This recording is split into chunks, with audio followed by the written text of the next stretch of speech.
E o texto que vocês têm aí na tela para ser o que vocês acompanham é João, capítulo 10, do verso 19 ao verso 29. Na realidade, isso começa no capítulo 10, com Jesus dizendo que ele é a porta, que uma maneira fácil da gente discernir quem é o ladrão espiritual que só quer roubar as ovelhas. Como acontece entre nós, meu Deus, a gente está lotado de ladrões espirituais que só querem roubar as ovelhas. Os mercenários que só querem se aproveitar do dinheiro que eles possam arrecadar das ovelhas. Como também o lobo, que vem para devorar mesmo, para acabar com a esperança, com a fé, a perspectiva de confiança, para produzir a morte da confiança no coração dos traumatizados pela ação do lobo. E aí Jesus disse, olha, o critério para vocês verem quem é ver quem entra pela porta. Eu sou a porta. Vejam quem entra pela porta. Quem fica dentro dos parâmetros do Evangelho. Quem fica dentro dos parâmetros do Evangelho não é quem usa o nome Jesus, nem usa a expressão Evangelho. Não, é quem obedece. Tudo no reino de Deus, segundo Cristo Jesus, tem a ver com obediência ao Evangelho puro e simples de Jesus, sem complicação. Quem faz outra jornada, quer entrar por fora, diz que inventou uma coisa, que tem uma nova revelação, que Deus falou com ele, fuja, fuja. É mercenário, ou é ladrão, ou às vezes até o próprio lobo, com a sua constante enganação. Então começa Jesus dizendo isso, aí dizendo que ele chama as ovelhas dele pelo nome, que ele tem uma relação pessoal com aqueles que são dele, e que essas ovelhas que são realmente dele não são suscetíveis ao engano do ladrão, do mercenário, e por isso não ficam à disposição da destruição do lobo, que come todas as esperanças e convicções de um indivíduo e o deixa só vazio de tudo. Jesus disse, as minhas ovelhas têm discernimento, as minhas ovelhas vão fugir disso tudo. Não vão seguir o mercenário, não vão seguir o enganador, aprenderão a fugir das vozes estranhas, dos estrangeiros em relação ao Evangelho, que são pessoas que parecem, falam o nome de Jesus, usam terminologias, e você que é uma ovelha que não parou para aprender a voz do pastor, embarca nesses enganos com uma facilidade extraordinária para depois se arrebentar todo e voltar todo carcomido, devorado, vazio, só pelanca, porque nada foi deixado em você. Por isso é longa, longa, porque o trauma dessas experiências foram horrorosos mesmo. Então Jesus prossegue, estimulando as ovelhas para que observem os critérios, para não caírem nas mãos do ladrão, do salteador, do mercenário, para não darem nem ouvidos ao que eles dizem, para nem pararem para ouvir essa loucura, para não terem nem essa curiosidade. Vocês sabem quem é a porta das ovelhas. Entrem, entrem, entrem por mim, ele diz, e encontrem pastagens e segurança absoluta. Experimentem a minha vida abundante, que é diferente da ação daquele que vem só para roubar, para matar, para destruir, e tira tudo. Ele diz comigo, quem anda comigo, quem aprende a minha voz, quem ouve a minha voz, quem tem uma relação pessoal, que se deixa chamar pelo nome comigo, esse que entra, esse tem a chance de ter a vida abundante, que é prometida pelo bom pastor, apenas para as suas ovelhas. Esses são cuidados, esses não são abandonados, largados, como acontece com aqueles que são pastoreados pelos mercenários, que só estão pensando em dinheiro. Se o dinheiro falta, eles vão embora, eles deixam. Na realidade, eles nunca estiveram interessados na sua vida, na sua existência, nas suas dores, nas suas tristezas, nas suas perdas, nas suas lágrimas, nunca tiveram interesse pessoal em você. Não sabem nem te chamar pelo nome, muito menos pelo nome da tua dor, ou o nome do teu coração, ou o nome íntimo do teu ser. Você sabe do que eu estou falando aqui. E você tem vivido abandonado em nome de Jesus, abandonado em nome do bom pastor. Porque o mercenário, o ladrão, o lobo, eles não chegam se apresentando como mercenários, ladrões e lobos. Eles vêm todos em nome de Jesus. Eles vêm todos em nome do Evangelho. E tiram tudo, tudo, tudo. Não deixam nem as tuas unhas. Tiram tuas carnes, teus nervos, te devoram. Te deixam assim como você ficou, sem esperança para nada, desapontado com absolutamente tudo, zangado com Deus, como se Ele tivesse te entregado nas mãos do ladrão, do mercenário e do lobo. Ao passo que o tempo todo Jesus usa verbos que dão responsabilidade às ovelhas. As ovelhas têm que olhar para a porta. As ovelhas têm que identificar qual é a porta real de entrada, que é Ele. Ele diz, eu sou a porta. As ovelhas têm que entrar. As ovelhas têm que não ouvir, não dar atenção às outras vozes. As ovelhas têm que escapar. As ovelhas têm que segui-lo.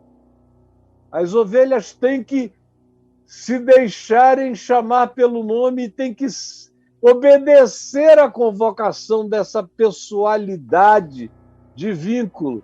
Tudo isso vai criando responsabilidade em relação às ovelhas.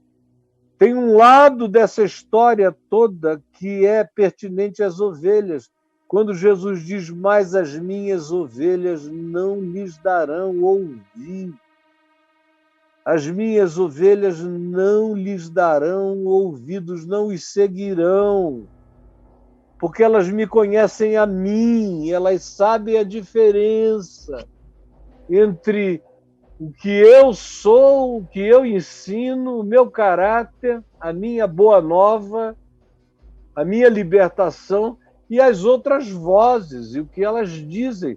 É responsabilidade da ovelha aprender a fazer essa diferenciação. Tem coisas aqui que ficam por conta do pastor. Tem outras coisas que têm a ver com as ovelhas. O pastor, por exemplo, diz que as suas ovelhas, que conhecem a ele, essas mesmas ovelhas, ninguém vai arrebatá-las das suas mãos. Ninguém. Absolutamente ninguém vai tirá-las da mão dele. Não existe a possibilidade de que você, fazendo essa escolha, com lucidez, com consciência, sabendo que ele é ele, entrando pela porta do Evangelho, a porta da palavra, a porta do ensino de Jesus, seguindo só a ele, sem dar ouvidos a essa multidão de mercenários, de ladrões, de lobos que estão à volta, mas, ao contrário, seguindo exclusivamente ao pastor, sem titubeio, porque tem uma relação pessoal com ele, escolhendo isso. O que ele diz é: ninguém vai arrebatar você, em momento algum, em circunstância alguma, ninguém. Aí presta atenção aqui. O que está dito é que, no verso 19, por causa dessas palavras, bem como da última sequência de palavras, quando Jesus disse: por isso o Pai me ama, porque eu dou a minha vida para a reassumir. Isso é muito forte, eu dou a minha vida para a reassumir. Aí o pessoal da religião, os que estavam aqui, que eram de fato os mercenários, os ladrões, eram os que deixavam as ovelhas sem lã, sem pelo, sem unha, sem carne, sem nada. Tiravam tudo que podiam. E eles sabiam que era em relação a eles que Jesus estava dizendo esta palavra. Eles ouviram isso, foram se chocando ainda mais, com a perplexidade do que seria isso. Dou a minha vida para a reassumir. Ou ainda, ninguém tira a minha vida de mim, pelo contrário, eu espontaneamente a dou. E lembrando que esse pessoal que estava ouvindo, que era o pessoal do templo, estavam em estado de trama constante para ver como eles fariam para tirar a vida de Jesus. Aí Jesus diz na cara deles: ninguém tira a minha vida de mim. Pelo contrário, eu espontaneamente a dou. Tenho autoridade para a entregar e também para reavê-la. Esse mandato eu recebi de meu pai. Aí os caras disseram: meu Deus, o que será isso? Que poder é esse para reassumir a vida dele? Que é isso que ele está dizendo? Aí, por causa dessas palavras, rompeu nova dissensão entre os judeus. E aí um grupo, muitos deles, diziam: ele tem demônio. A coisa mais fácil para a religião é chamar alguém de endemoninhado. Ele tem demônio. É a primeira versão dele. E enlouqueceu. Tem demônio e entrou em estado de insanidade crônica e contínua. Enlouqueceu. Porque o ouvis? E aí a pergunta é essa: são mercenários, ladrões e lobos perguntando àqueles que estavam ouvindo de bom coração: por que o ouvis? Ele é um endemoninhado louco. Por que vocês ouvem esse cara? Que é uma pergunta que todos vocês aqui já ouviram inúmeras vezes. Ele é endemoninhado e louco, por que vocês ainda ouvem esse cara? Outros, porém, diziam, tem sempre outros que dizem outra coisa, que vêm de outro modo. E diziam: este modo de falar não é de endemoninhado. Era um pessoal que sabia que demônio dizia outras coisas que não faziam arder o coração com a certeza do cuidado e do amor de Deus. Ninguém arrebatará as minhas ovelhas das minhas mãos. Eu conheço as minhas ovelhas, elas me conhecem a mim. Eu as chamo pelos seus próprios nomes e elas me seguem. Elas entram pela porta, elas não fazem nenhum outro caminho. Elas não ficam impressionadas com outras vozes, com vozes estranhas ao Evangelho, com vozes estranhas à palavra de Jesus, com vozes estranhas à descrição do caráter de Cristo. Aí tem um outro grupo que diz, não, esse modo de falar não é de endemoninhado.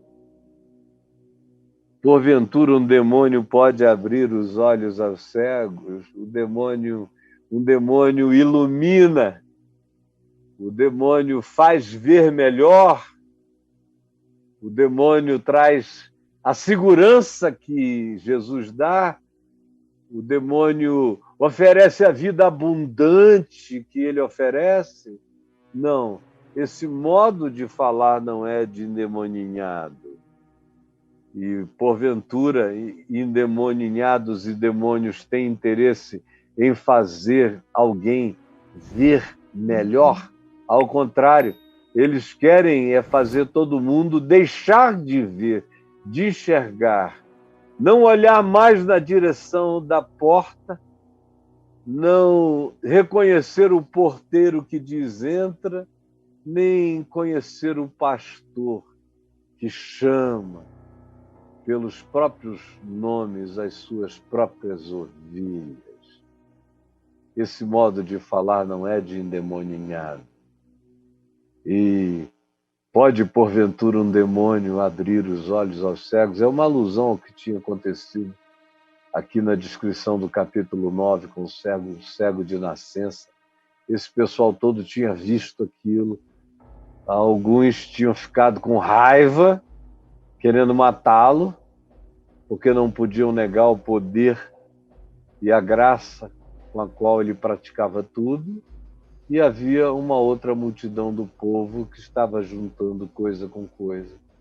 E esse modo de falar não é de endemoninhar. E, além disso, nenhum demônio quer abrir os olhos de ninguém.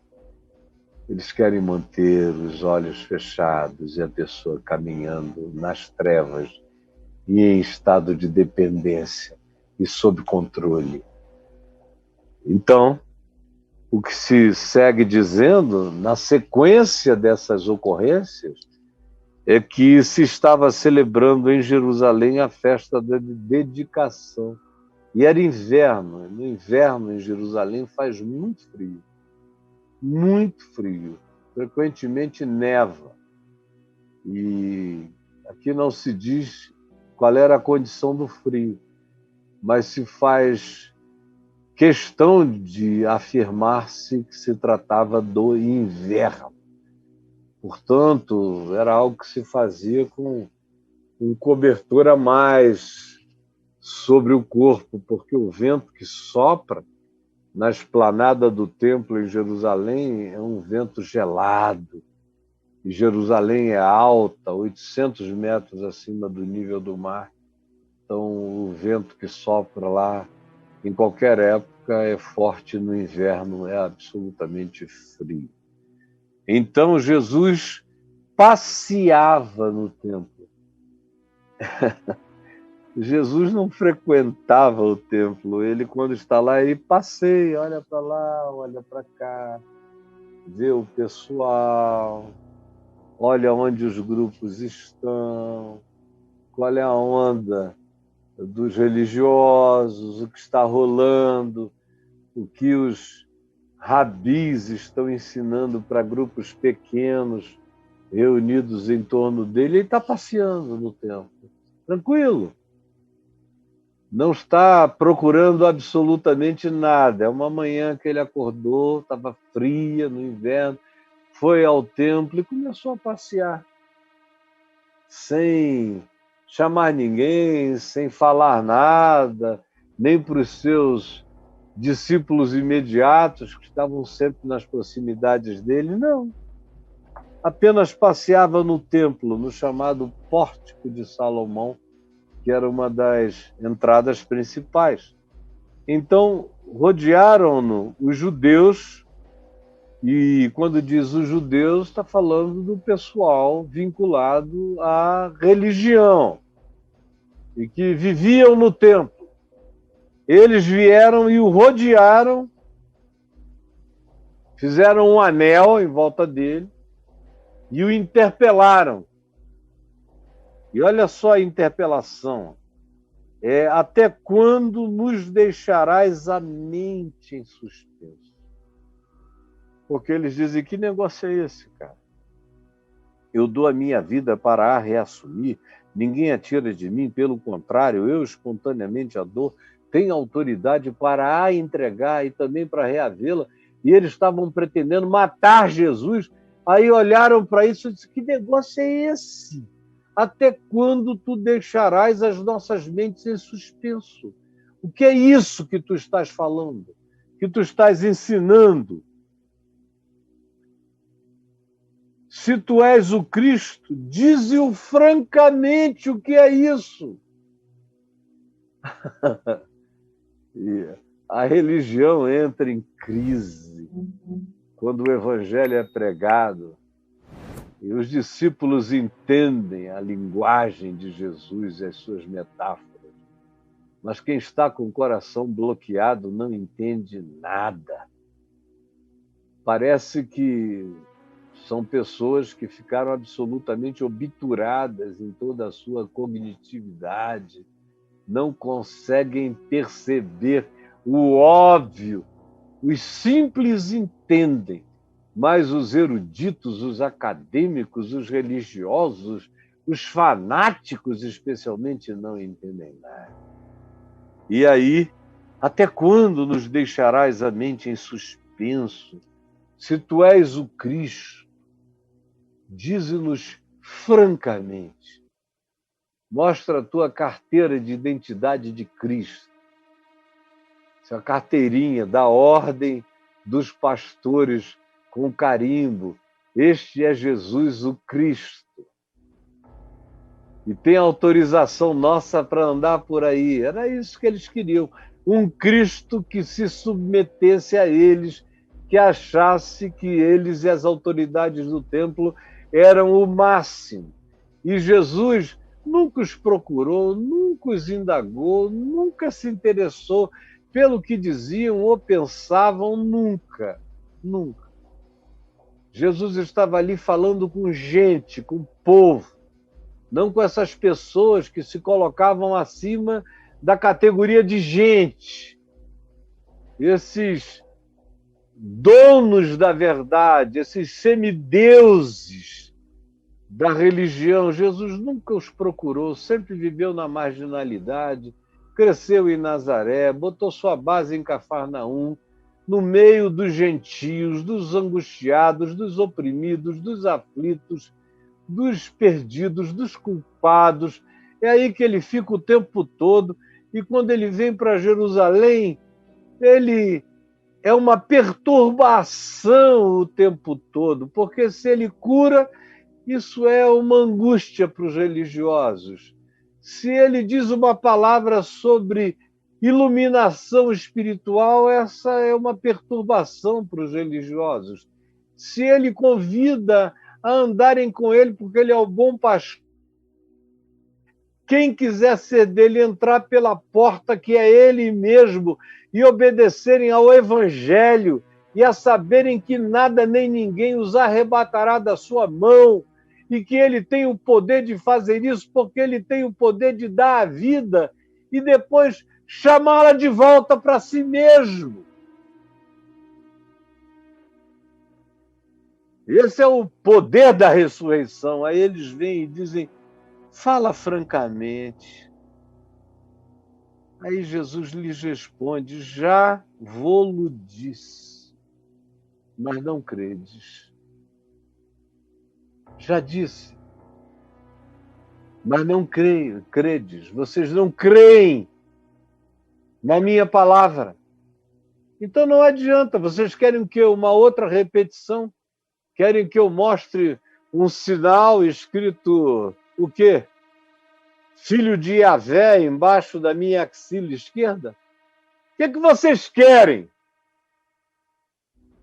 Eu já disse francamente quem eu sou e como é a minha relação com as minhas ovelhas e como é o evangelho que eu trouxe, que eu trago, como é a minha boa nova. Como ele mesmo disse, eu ainda tenho outras ovelhas que não são desse aprisco. São ovelhas espalhadas pelo mundo. E a mim me convém conduzi-las, e elas também, que não são daqui desse mundo judaico, são de todas as nações da terra, ouvirão a minha voz e muitas delas me seguirão. Eles estão perturbados. E Jesus disse, eu já disse a vocês tudo que vocês precisavam saber, mas vocês não creram. Porque vocês estão bloqueados. As obras que eu faço em nome do meu Pai testificam a meu respeito. A gente fica sabendo se a palavra é verdadeira ou não é verdadeira, se o mensageiro aguarda, e se o mensageiro a usufrui, se ele é um dos beneficiários da boa nova que ele anuncia aos outros, se ele é o primeiro beneficiário, se ele carrega a coerência do que ele diz.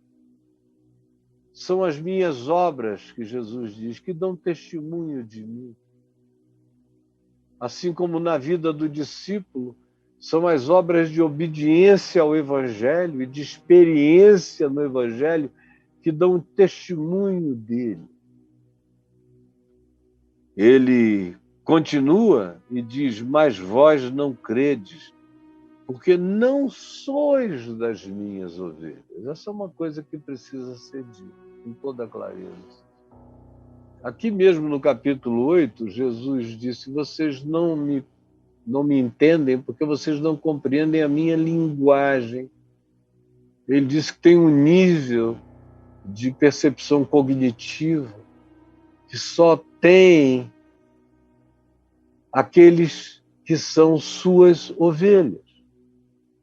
Os que não são suas ovelhas, os que não deram esse passo de entrega, não entendem nada, não compreendem. E não é uma questão de não serem inteligentes ou não terem cultura. É que o Evangelho, como Paulo diz, se discerne espiritualmente. O Evangelho se discerne espiritualmente. Não é segundo a carne, nem segundo a cerebração. Porque a palavra de Deus, o Evangelho de Deus, é loucura para os que se perdem. Ele é escândalo para os judeus e é loucura para os gregos ciosos da sua cultura filosófica ou acadêmica. Não entendem, não discernem, porque só se discerne espiritualmente. E uma vez que você tenha se entregado como ovelha, entrado pela porta e seguido só ouvindo a voz dele, só ouvindo a voz dele, seguindo apenas a ele. Vós não me credes porque não sois meus, não sois das minhas ovelhas. As minhas ovelhas ouvem a minha voz, a minha palavra, elas ouvem. Ouvem no sentido não de que escutam, mas no sentido de que obedecem. Elas andam na trilha, elas seguem comigo, elas têm prazer, elas discernem, têm prazer na entrega obediente. Essas são as minhas ovelhas.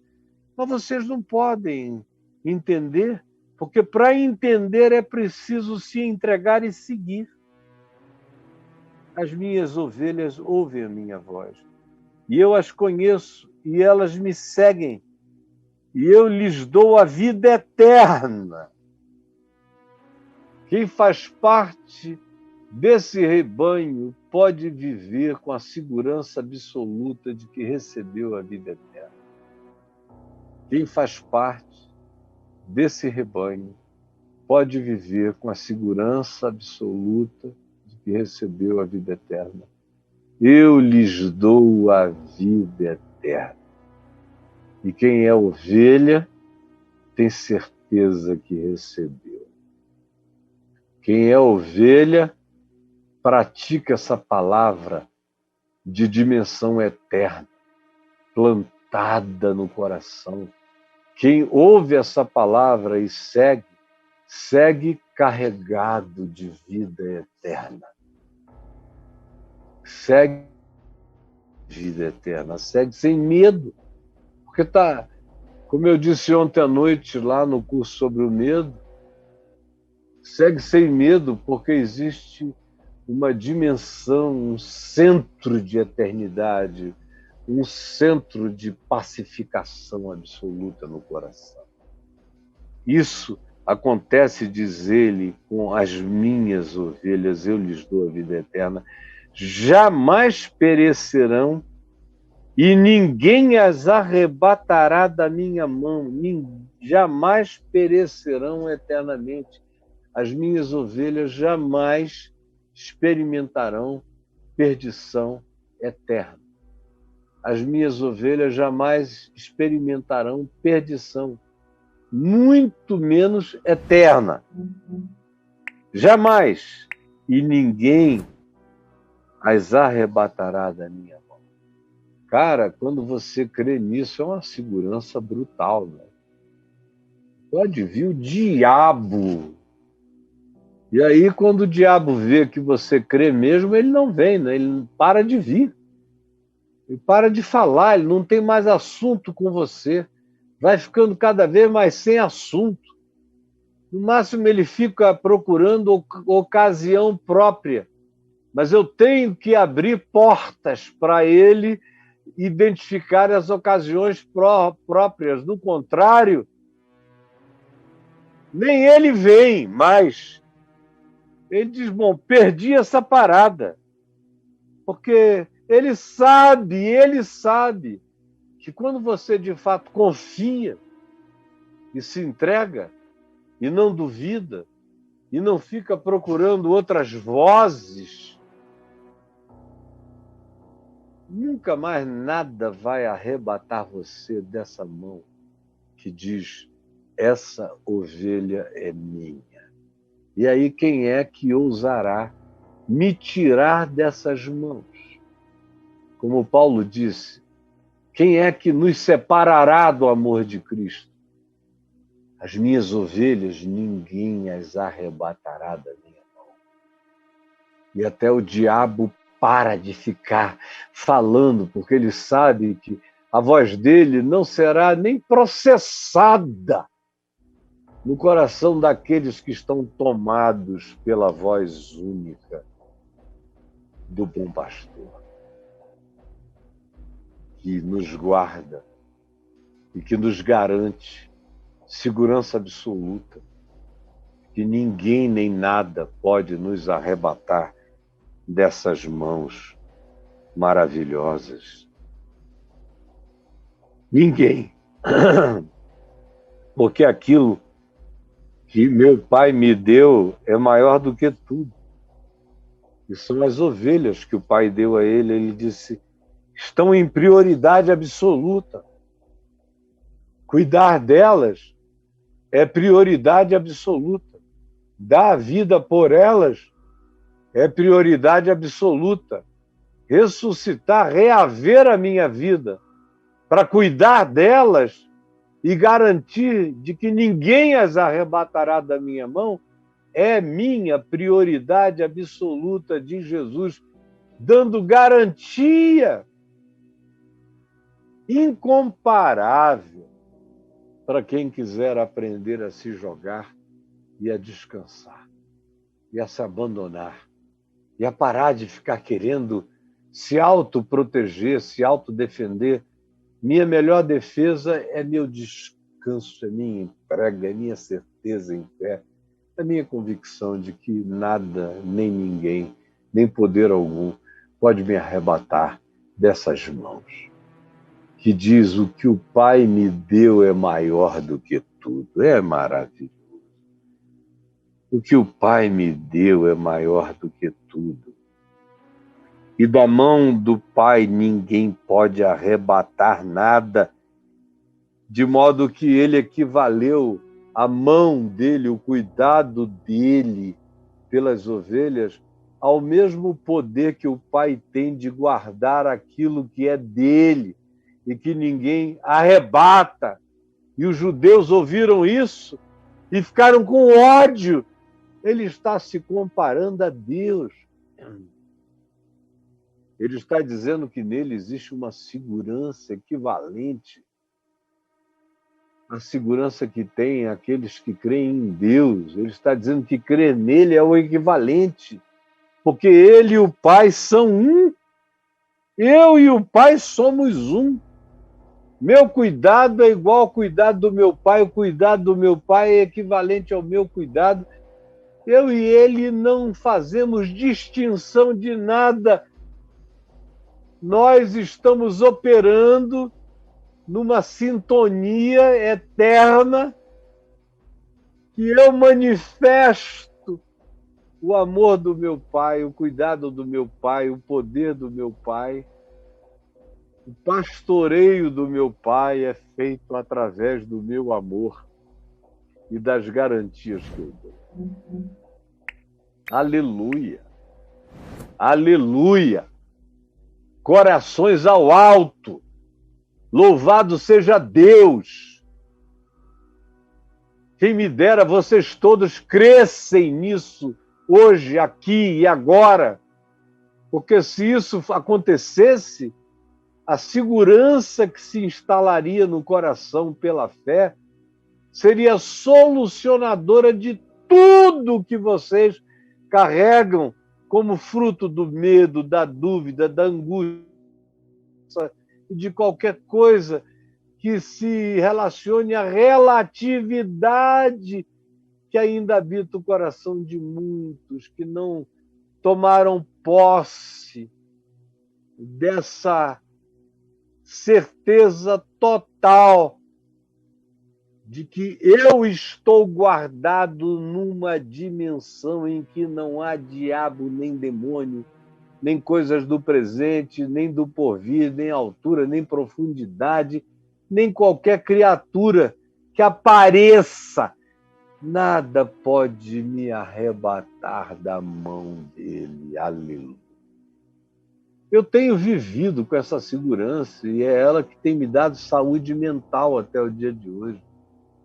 Eu já atravessei alguns perrengues tão horrorosos, de tanto pavor, de tanta agonia, especialmente nos anos de 98 e 99. Agonia total. E o que me salvou foi a certeza imensa de que o meu pecado era uma coisa, mas o amor de Jesus por mim era outra. E que, independentemente do meu pecado, não havia demônio que me separasse das mãos dele. E qualquer que fosse o demônio que se apresentasse, eu estava com aquela disposição de partir para dentro, dizendo, olha, eu sou um pecador, mas o meu Salvador me ama e ninguém pode me separar das mãos dele. Nem nos dias mais angustiosos da minha vida eu continuo a experimentar essa angústia sem medo de ter me desvinculado dele. Eu estou vinculado a ele, porque ele é que me dá a garantia de que ele está vinculado a mim. A garantia não é a minha mão agarrando a ele, a garantia é a mão dele, não abrindo mão de mim, jamais, nem de você. Essa é a segurança que pode nos manter em estado de saúde mental nos dias e nas horas e nas travessias mais perturbadoras da nossa existência. Então, novamente, os judeus pegaram em pedras para lhe apedrejar. Jesus, todavia, lhes disse, tenho-vos mostrado muitas obras boas da parte do Pai. Por qual delas me apedrejais? Eu adoro essa santa ironia de Jesus. Mas eu vim aqui hoje falar com você sobre essa segurança total. Aquele que o Pai me deu é maior do que tudo. Aquele que o Pai me deu aquilo que o Pai me deu, e ele está se referindo às ovelhas. As ovelhas são o sujeito em questão o tempo todo aqui. Aquilo que o Pai me deu é maior do que tudo. Elas não perecerão eternamente e ninguém as arrebatará da minha mão, porque aquilo que o Pai me deu é maior do que tudo. Essa é a promessa, essa é a palavra. Eu grito aleluias dentro de mim com força, porque essa é uma segurança que ninguém tem, a menos que esteja hooked up em Cristo Jesus, a menos que tenha nessa graça de Jesus a âncora que atravessa o véu e nos planta no trono de Deus. É por isso que Paulo disse que já estava ele, Paulo, assentado nos lugares celestiais em Cristo Jesus, e disse que essa era uma palavra e uma promessa para todos nós. Nós morremos com Cristo, ressuscitamos com Cristo. Ninguém pode nos arrebatar dele. Nós já até estamos, os que cremos, estamos de posse da eternidade de uma maneira tão violenta e categórica na afirmação. Jesus diz: aquilo que o Pai me deu é maior do que tudo, e das minhas mãos ninguém pode arrebatar, e das mãos do Pai ninguém pode arrebatar. Essa é a segurança que você pode usufruir e que eu espero que um milagre do Espírito Santo faça você dizer: isto é para mim. Esta palavra é minha, é eterna, é de Jesus, falando pessoalmente comigo. Eu estou ouvindo a sua voz e eu sou sua ovelha. E eu não vou ouvir a voz de outros que não entram pela porta, que não andam na trilha, nesse caminho, que é Ele mesmo, em tudo que me ensinou, em tudo que me diz, em tudo que me garante, nas certezas que me trouxe, quando espontaneamente entregou-se na morte e tinha poder do Pai nele para ele reaver a própria vida. É esse que visita o inferno e sai do inferno, como diz Pedro e como diz Paulo escrevendo aos Efésios: aquele que subiu aos céus é terra, que na linguagem antiga, primitiva, tinha a ver com uma entrada do Hades. Mas quando ele subiu às alturas, ele levou o cativo o cativeiro e concedeu dons, graças aos homens. Ele arranca o inferno com ele e derrama dons de graça do Espírito e dá o fruto do amor, da alegria, da paz, da bondade, da longanimidade, da fidelidade, da justiça, da mansidão, do domínio próprio. Esses são os dons que ele concede aos homens. Essa não é serem funcionais dentro de um corpo chamado igreja, é serem pessoas ovelha. Se eu não sou pessoa ovelha, qualquer outra coisa minha em relação à funcionalidade de um grupo considerado eclesiástico é mera idiotice. Porque qualquer que seja o meu protagonismo ou performance, não tem nenhum vínculo necessariamente com o fato de eu ser ovelha ou não. Eu só quero ser ovelha. E só quero andar nessa segurança de que ninguém pode me arrebatar das mãos dele. Se isso estiver em mim, aí eu posso me tornar, para além disso, qualquer coisa que seja extensão dessa confiança, dessa certeza, dessa alegria. E que tu, Jesus, plantes essa palavra no coração de quem a acolheu com fé, porque seja tua ovelha. É o que eu te imploro. Em teu nome, Jesus. Amém e amém.